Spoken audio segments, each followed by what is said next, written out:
Hello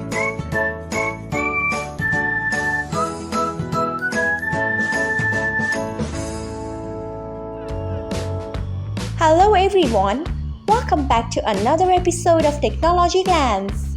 Today in this video, I am going to guide you through how you can disable correct aspect ratio on MX Player.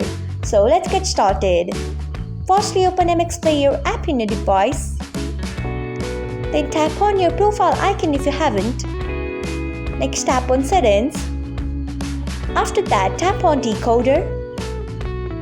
Next, you can see the option of correct aspect ratio. Untick it by tapping on it. So, this is how you can disable correct aspect ratio on MX Player. Thanks for watching.